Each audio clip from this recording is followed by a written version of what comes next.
sama Allah bahwa anak itu punya rezekinya gitu.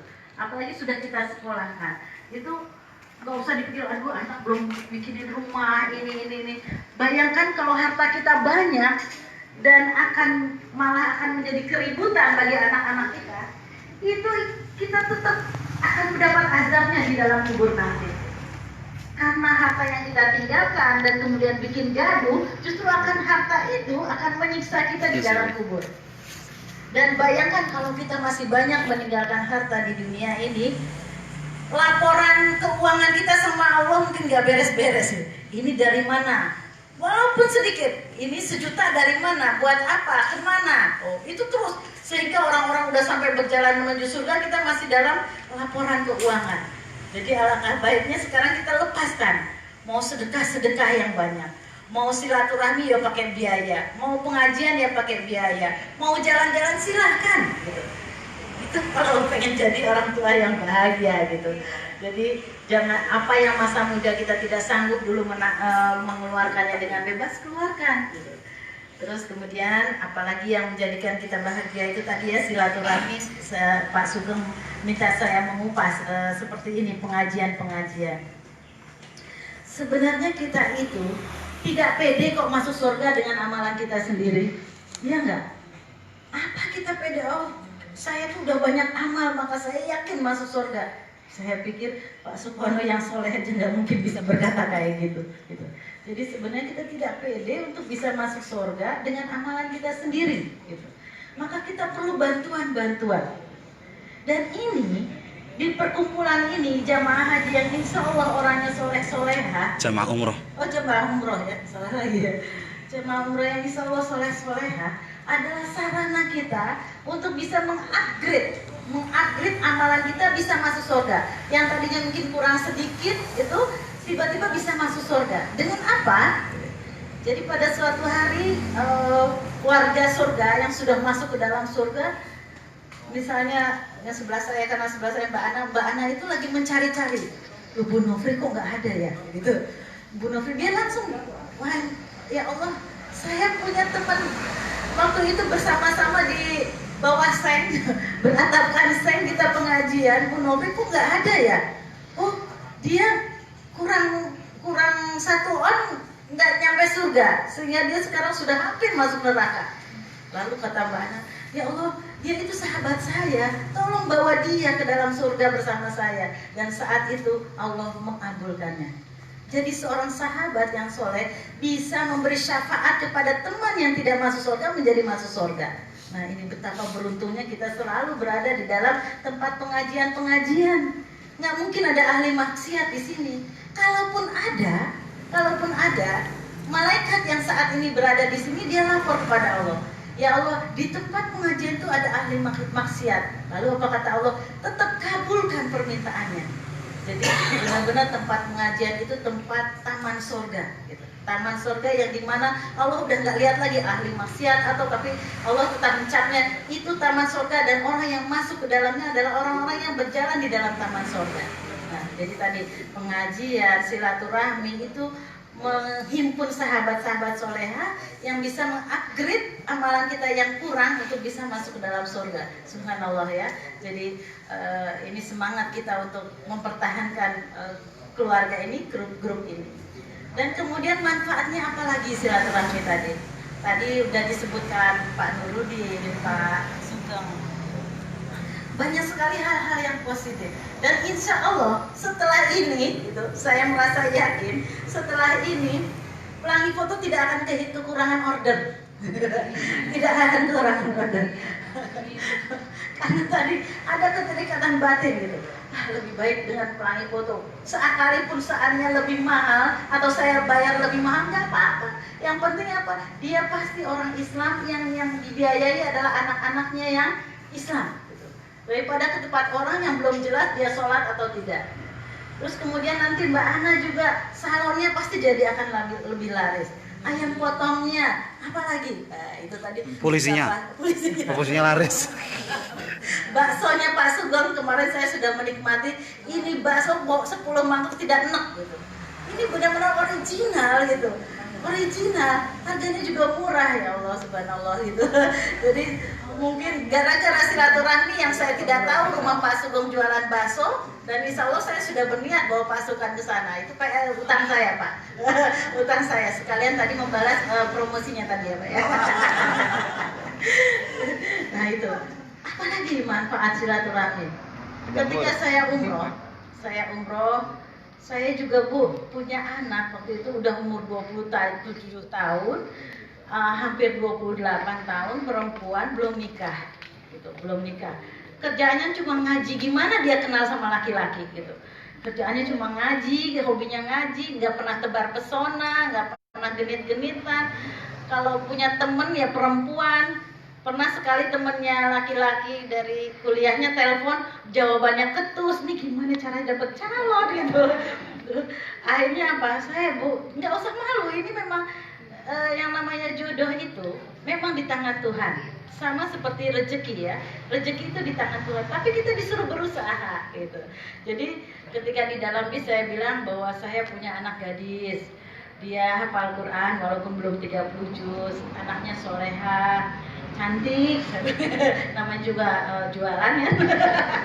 Jualan. Kira-kira siapa, ada yang mau nggak gitu ya, ada yang mau nggak, itu saya kemanapun saya pasti ngomong. Saya dekat sama Ustadz Solehudin, saya bilang, Ustadz tolong cariin. Nggak pernah malu saya kepada siapapun yang ketemu gitu. Saya titip anak saya, tolong anak saya kriterianya seperti ini. Nah pada saat di bis waktu saya umroh, saya juga ambil mic, saya bilang gitu. Jadi bayangkan saya di dalam bis ngambil mic hanya untuk menceritakan ini gitu, bahwa saya anaknya. Nah akhirnya ada yang nanya, syaratnya apa? Syaratnya apa bisa punya peminang putrinya? Katanya udah cantik, sarjana, hafal Quran, aduh udah lengkap banget ya, soleha gitu. Syaratnya apa? Ya saat itu saya udah mulai ini ya, nggak serius banget ya, maksudnya artinya malu juga kan gitu. Terus saya bilang syaratnya dua. Yang pertama bisa membawakan mas kawin. Pada diam juga, sama waktu itu juga di bis diam juga dengerin. Mas kawinnya adalah seperangkat alat sholat lengkap dengan masjidnya. Yang kedua, atau satu mushaf Al-Quran, tulisan tangan sendiri. Gitu. Tapi itu sebenarnya intermezzo aja. Dan besoknya benar saya ditelepon oleh anggota deh. Anak saya mau ke sana, dia dari Riau. Anak saya mau ke tempat Bu Nofri, mau ta'aruf gitu. Langsung. Oh ya itu tadi juk-juk, artinya nggak serius-serius banget biar nggak malu-malu banget gitu, tetapi ternyata ditangkap. Ini anak saya lulusan UI kimia, anaknya soleh gitu, juga mulai menghafal Quran, sudah bekerja di perusahaan Amerika. Ini pas dia datang, masya Allah, ini laki-laki sempurna banget, ganteng, soleh, mapan. Live streaming loh. Mapan itu, masya Allah. Terus akhirnya jadi ta'aruf, dalam waktu cepat sudah ditentukan kapan. Saya sudah pesan gedung, saya sudah pesan perias, udah pokoknya antara Riau dengan Jogja itu udah, anak saya juga mau gitu. Ya Allah, rezeki Allah itu kok begitu mudahnya, begitu berduduk. Baru berapa bulan, belum ada sebulan itu umroh saya ikrarkan, langsung ada, masya Allah. Saya mengagumi Allah luar biasa saat itu. Terima kasih ya Allah. Susah saya mengatakan ini kok dapat yang seharusnya kalau dia cari gadis itu gampang banget gitu, tetapi ini dapat mau dengan anak saya. Namun tadi ya ternyata dalam perjalanan sebulan itu ada hal-hal yang tidak kita sepakati gitu. Belum jodohnya. Atau intinya sebenarnya bukan sepakat, tapi belum jodoh gitu ya. Belum jodoh mau gimana pun ya nggak bisa. Karena memang tadi Allah menunjukkan kekuasaannya bahwa jodoh itu di tanganku gitu. Mau kamu udah persiapan, mau kamu udah menentukan hari. Kalau kata Allah belum kan. Akhirnya pada saat itu tidak jadi. Dan kemudian ya seperti ibu bapak-bapak kemarin sudah diundang, ada gantinya, dan saya yakin gantinya lebih baik untuk anak saya. Mungkin dia juga akan dapat ganti yang lebih baik daripada anak saya. Begitulah kasih sayang Allah terhadap hambanya, pasti akan memberikan yang terbaik ya. Itu tadi ya, jadi silaturahmi betapa banyaknya manfaatnya. Kemudian bagaimana lagi cara sebagai orang tua yang bahagia, yang kita tuh lebih dekat pada kematian dibanding kehidupan selama ini. Misalnya kita umur 50 tahun, nggak mungkin kita hidup 50 tahun lagi. Jadi lebih dekat ke kuburan yang 10 tahun lagi kah, 20 tahun lagi kan, nggak akan lama. Jadi untuk supaya kita bahagia, yang pertama kita bersenang-senang dengan cucu. Boleh kita bersenang-senang cucu, tapi jangan menjadikan itu sebuah kewajiban kita. Kita bersenang-senang dengan cucu sebatas kita mau. Saya selalu bilang sama anak saya, tolong bawa, karena memang bahagia dengan cucu itu ya, bahagia. Bawa anakmu ke sini sekalian kamunya, gitu. Jadi kita jangan bercanda-bercanda, nanti pas pipis kasihin ke ibunya. Sampai saat ini anak saya, ya punya anak 3 itu bilang sama saya, Ma, aku pengen dosen ya, jadi dosen paling hanya seminggu 3 kali titip anak-anak. Saya bilang, Mama senang kamu jadi dosen, tetapi kalau kamu merasa tidak sanggup jadi dosen plus jadi ibu, jangan jadi dosen. Kewajibanmu adalah jadi ibu.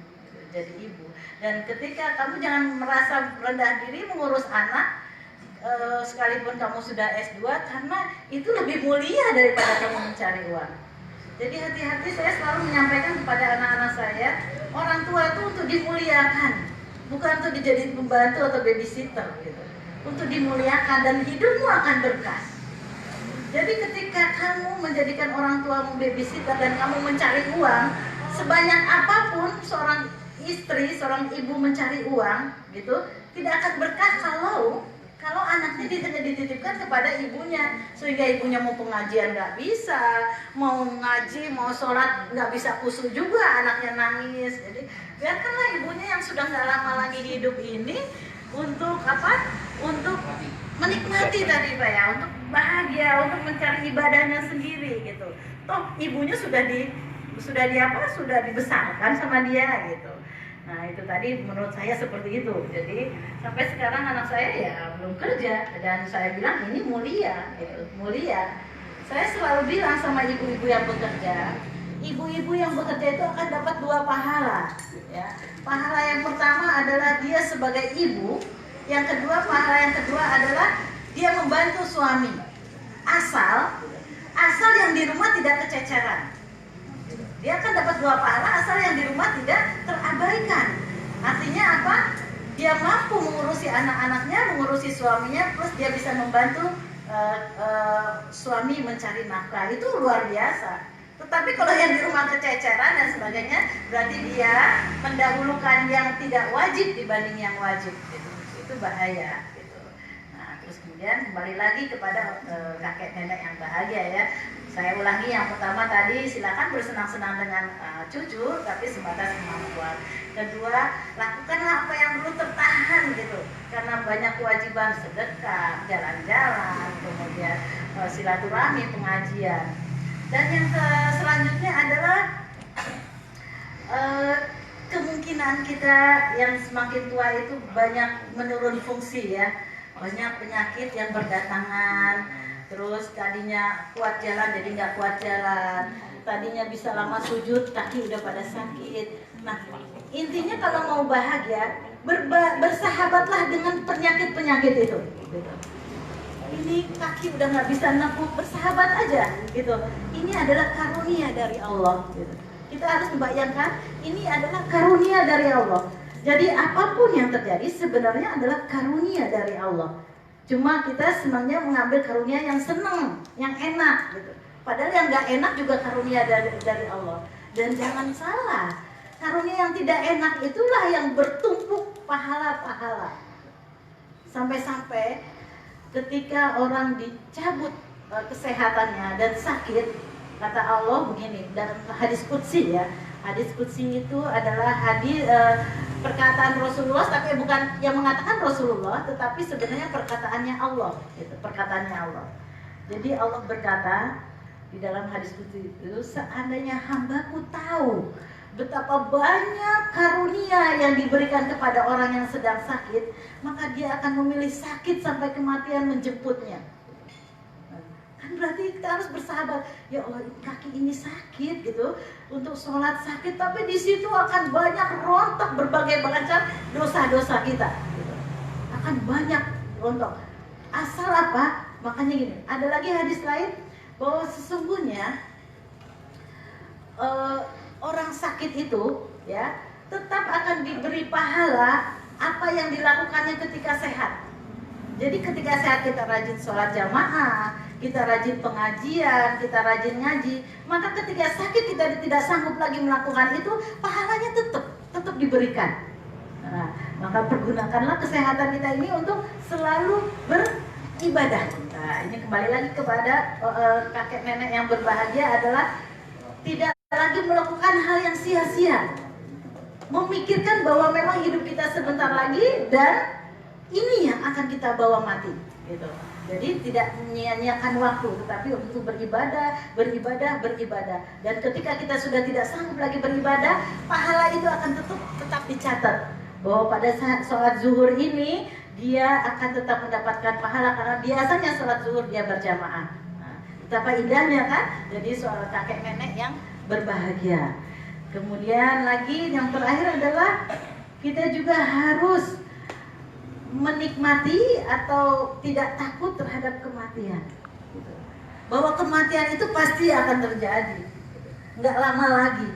Kita tidak usah takut bahwa kematian itu yang sangat menyeramkan. Bukan, kematian itu tidak menyeramkan, tapi kematian adalah pintu masuk kita untuk bertemu dengan Allah Azza wa Jalla yang selama ini sangat kita rindukan, gitu.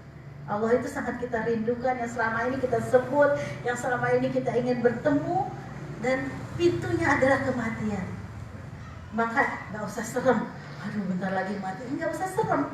Ini adalah pintu masuk kita untuk bertemu dengan Allah. Ketika itu di surga ditanya, ada orang yang sedang bukan di surga, ketika di akhirat nanti orang-orang yang ahli maksiat gitu, yang selalu bersenang-senang dalam hidupnya, dia maksiat terus-menerus, dia melakukan semua apa yang dia senangi tanpa memperhatikan apa yang dilarang. Ketika dimasukkan ke dalam neraka ditanya, wahai ahli maksiat, kamu sekarang sudah berada di dalam neraka, kamu terbayang nggak kenikmatan waktu kamu di dunia? Terbayang nggak kenikmatan? Terus karena saking perihnya, saking sakitnya siksa api neraka, dia bilang, enggak, aku nggak ingat apapun gimana enaknya waktu itu. Yang ada saat ini yang aku rasakan adalah sangat sakit, sangat menderita. Jadi orang-orang yang di dalam neraka itu tidak merasakan lagi kenikmatan yang dia lakukan di dunia itu. Nah, kembali lagi pada saat itu orang yang ada di dalam surga, katanya, dia begitu merasa senang, merasa bahagia. Apa yang kamu rasakan saat ini?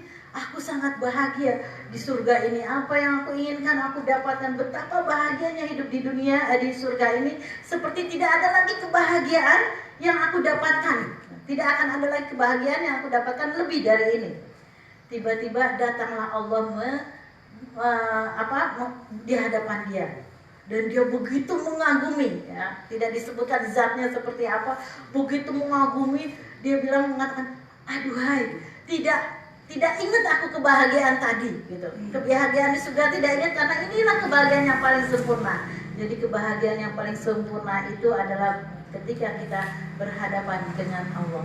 Mudah-mudahan ada manfaatnya. Mohon maaf atas segala kesalahan. Wabillahi taufiq wal hidayah. Assalamualaikum warahmatullahi wabarakatuh. Waalaikumsalam warahmatullahi wabarakatuh. Biar Pak Nur